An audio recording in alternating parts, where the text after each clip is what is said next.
안녕하세요. 강일동에서 순수 한약국을 운영하고 있는 꿈꾸는 한약사 김경순입니다. 오늘은 여성분들, 특히 부인들에게 도움이 될 수 있는 한약 처방 함께 하려고 합니다. 여성 체질 개선에도 도움이 될 수 있으니까요. 관심 있으신 분들 함께 하시죠. 오늘 함께 하실 처방은 계지복용환입니다.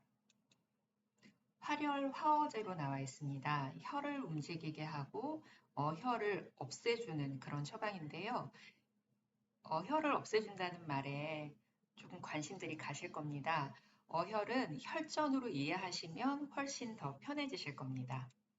일본에서도 많이 이용이 되는 처방인데 일본도 우리나라처럼 한방을 하고 있습니다. 그런데 차이가 좀 있지만 일본은 한의사가 따로 있는 게 아니고 메이지 유신 이후에 일본에 있는 전통의학이 모두 사양이 됐다가 겨우겨우 부활되고 있는 중인데 1950년대 들어서 과립제 형태로 많이 개발이 됐습니다. 그래서 지금은 일본에서 의사들이 과립제 형태로 처방을 하고 있고 지금 우리가 이용하고 있는 이 한방 과립들이 모두 시작이 일본에서부터 시작된 그 기술력과 방법들입니다.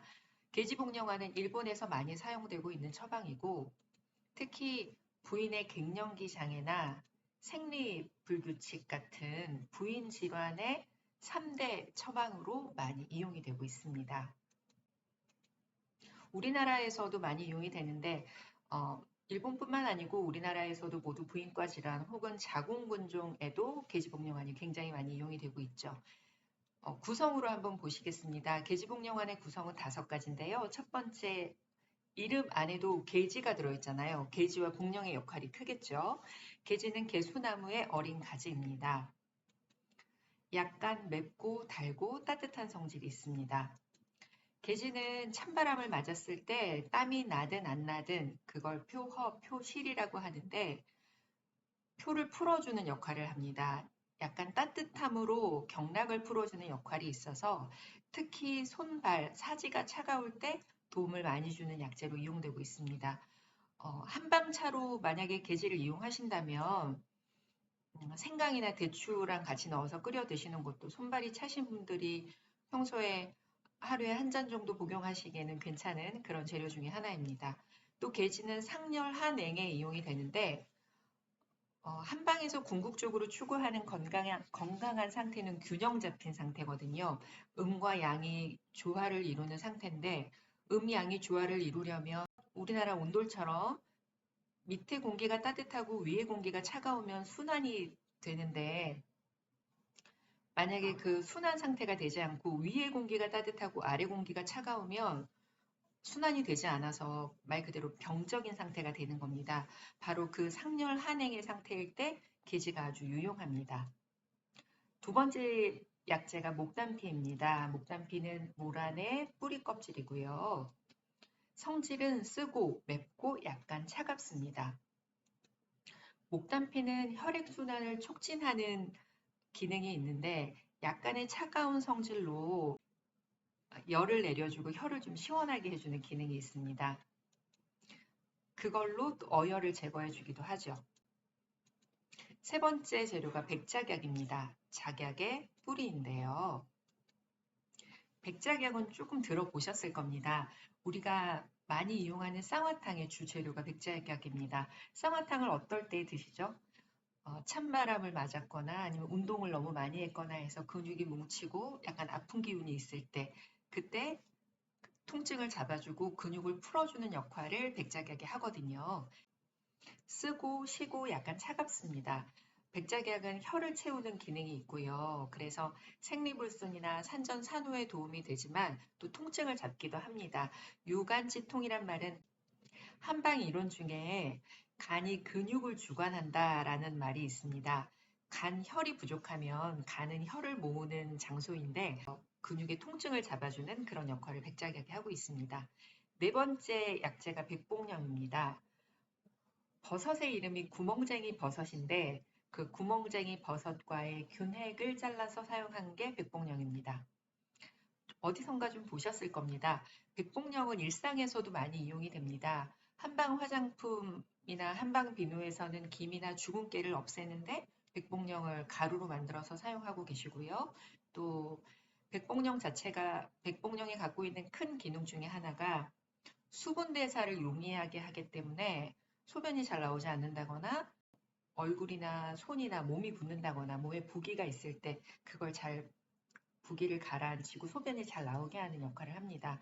달고 담담하고 성질이 평이합니다. 평이하다는 건 약재가 갖고 있는 성질이 뜨겁지도 차갑지도 않다는 얘기입니다.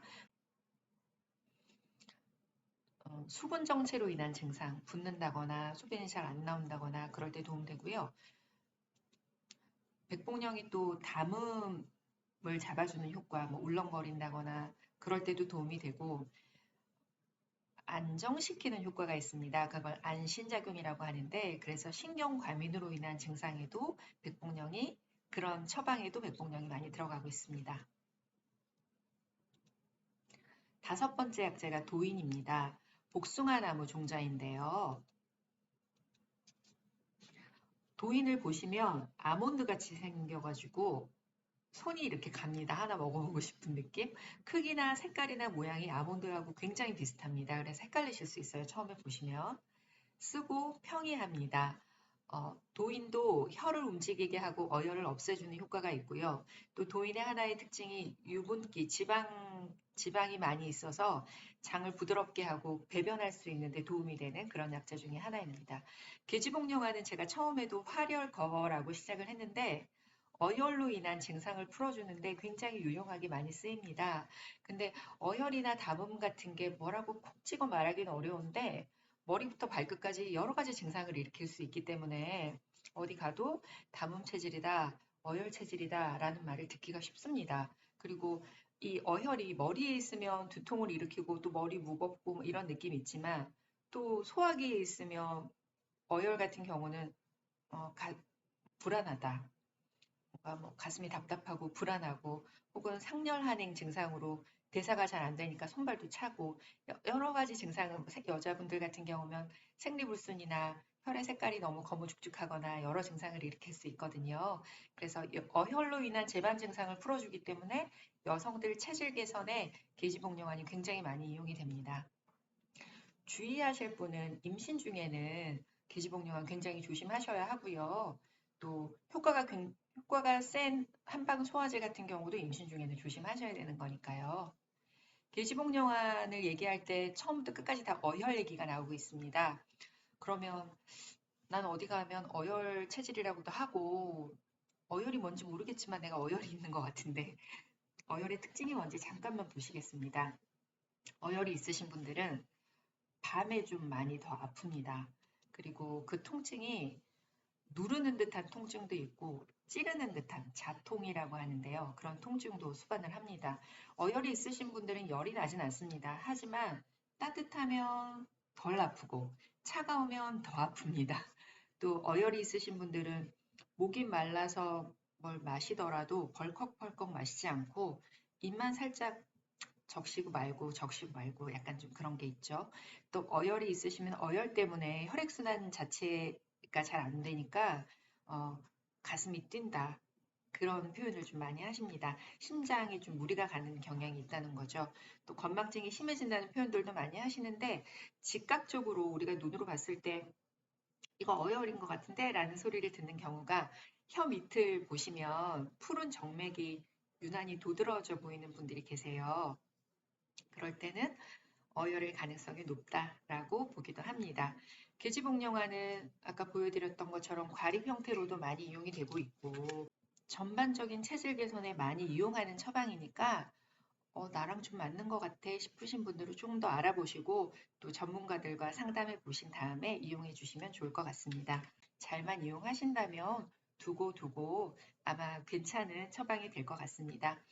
이번 주도 몸과 마음의 균형 잘 잡으시고 더 평안하시길 바랍니다. 꿈꾸는 한약사TV 김경순입니다. 구독, 좋아요는 영상 제작에 큰 힘이 됩니다. 고맙습니다.